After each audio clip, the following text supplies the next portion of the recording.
Virtual estate creation. Hare Krishna दोस्तों, मैं दीपेंद्र रावनी मेरे यूट्यूब चैनल में आपका हार्दिक स्वागत करता हूं। और आज का शेयरिंग सेशन है 1195 और आज का टॉपिक है वर्चुअल एस्टेट क्रिएशन। कल हमने पार्ट 1 में देखा था कि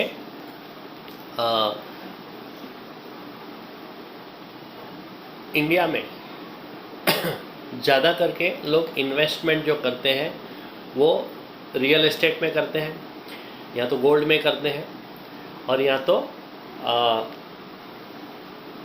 इक्विटी शेयर मार्केट में, या तो डेप्ट इंस्ट्रूमेंट में। डेप्ट इंस्ट्रूमेंट में खास करके जो एफडी होता है, पोस्टल इन्वेस्टमेंट होता है, वहाँ पे ज़्यादा करके इन्वेस्टमेंट होता है। और ये इन्वेस्टमेंट करने का वजह क्या होता है कि इन केस अगर मुझे कुछ हो गया तो मेरे परिवार को ये जो मैंने इन्वेस्टमेंट किया है वो ट्रांसफ़र हो जाएगा, और मेरे रिटायरमेंट के वक्त ये इन्वेस्टमेंट को मैं बेच के मैं रिटायरमेंट लाइफ को जी सकता हूँ। उसके बाद हमने देखा था कि रियल एस्टेट जो होता है, रियल एस्टेट में इन्वेस्टमेंट क्यों होता है, what are the purpose of investment in real estate. तो हमने देखा था 3 चीज़ें हैं। एक तो इन्वेस्टमेंट फॉर नेसेसिटीज़, दूसरा हमने देखा था इन्वेस्टमेंट फॉर रेंटल इनकम, और तीसरा हमने देखा था investment for future needs and goals. दोस्तों, ऐसी 6 अपनी ज़रूरतें होती है जहाँ पे हमें जो खर्चा आएगा वो प्रॉपर्टी बेच के उस खर्चे को हम कर सकते हैं। वैसा सोच के लोग रियल एस्टेट लेते हैं। उसमें सबसे पहला खर्चा आता है बच्चों का शादी, दूसरा खर्चा आता है बच्चों का हायर एजुकेशन, तीसरा खर्चा आता है अपना खुद का रिटायरमेंट, चौथा आता है अपना मेडिकल इमरजेंसीज, पांचवा आता है हमको अगर बड़ा घर लेना है तो जो ऑलरेडी घर है उसको बेच के फिर बड़ा घर ले लो, और last but not the list, अगर बिजनेस में लॉस आ गया तो भी रियल एस्टेट बेच के बिजनेस लॉस को कवर करो। तो ये सारा रीजंस रहता है रियल एस्टेट में इन्वेस्टमेंट करने का। आज हम देखेंगे पार्ट 2 में दोस्तों कि what are the challenges in buying of real estate. आजकल क्या चैलेंजेस है। तो सबसे पहला चैलेंज ये है कि अभी जो रिटर्न है रियल एस्टेट में वो सिंगल डिजिट में आ गया है। एक ज़माने में रिटर्न 25%, 50%, 100% तक होता था। मैं बात करूं खास करके 2000 की साल से लेके 2016 तक, जब तक डिमोनेटाइजेशन नहीं हुआ था, रियल एस्टेट वाज बूम कर रहा था। 2-5 साल में ही जगह का भाव 4-5 गुना बढ़ जाते थे। वो रियल एस्टेट के लिए एक गोल्डन पीरियड था दोस्तों।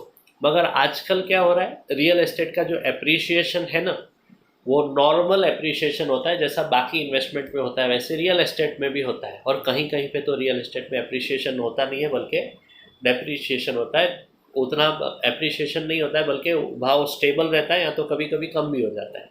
ये सिचुएशन है। मगर एक नॉर्मली समझते हैं तो सिंगल डिजिट में उसका एप्रिसिएशन होता है, जो अदर इन्वेस्टमेंट में होता है।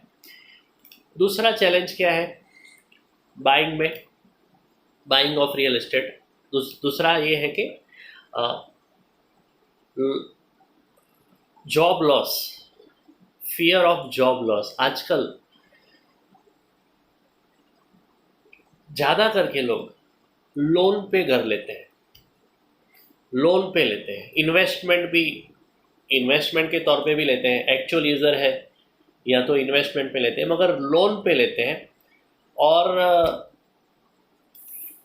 ईएमआईस उनका चालू हो जाता है, और इनकेस जॉब चला गया, आजकल जो हाई पेइंग जॉब है जैसे कि आईटी सेक्टर है या तो दूसरे सेक्टर्स है जहाँ पे हाई पेइंग जॉब है, वहाँ पे छटनी बहुत हो रही है। लोगों को काफ़ी मात्रा में निकाल देते हैं। तो उस केस में डर ये होता है कि मेरी जॉब चली गई तो फिर मैं ईएमआई कैसे करूँगा। तो ये भी एक बहुत बड़ा चैलेंज है in the buying of real estate. Third and very very important is, यहाँ पे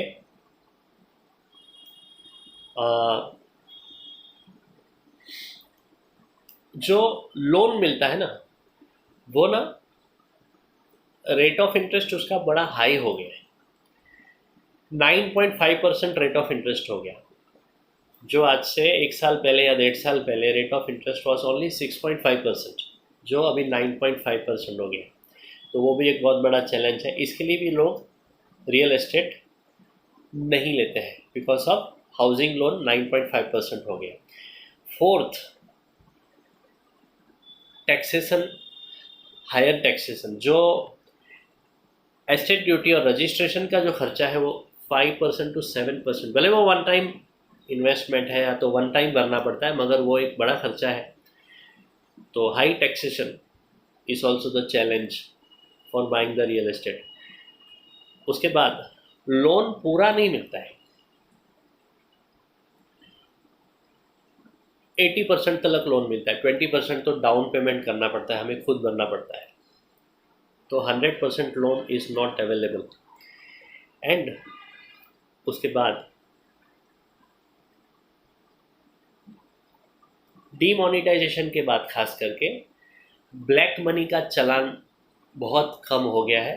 आजकल बिल्डर 80%, कोई कोई बिल्डर तो 100% तक वाइट मनी मांगते हैं। तो वो भी एक बहुत बड़ा चैलेंज है।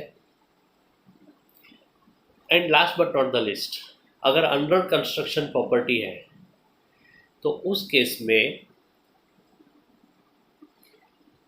कभी कभी कोई लिटिगेशन में फंस जाता है बिल्डर। लिक्विडिटी क्रंच तो ज़्यादा करके बिल्डर को होता है, और कभी कभी कोई लिटिगेशन में फंस गया तो 5 साल 10 साल, कभी कभी तो 15-15 20-20 साल तक वो कंस्ट्रक्शन अटक जाता है। और उस केस में जो इन्वेस्टर है या तो एक्चुअल यूज़र है जिसने लोन लेके किया है या तो खुद का पैसा डाला है, उसका पैसा तो अटक गया। तो ये सारे चैलेंजेस हैं in case of buying of real estate दोस्तों। तो ये सारे चैलेंजेस हैं। कल हम देखेंगे सेल के वक्त क्या क्या चैलेंजेस आते हैं उसके बारे में। तो ये वीडियो आपको अच्छा लगा तो ज़रूर उसे लाइक कमेंट एंड शेयर करें, और मेरे YouTube channel Dipendra Rawani life time daily service and songs को सब्सक्राइब करें, और रोज ऐसा अच्छा और ज़रूरी सुनते रहें। Thank you very much, good night, Hare Krishna.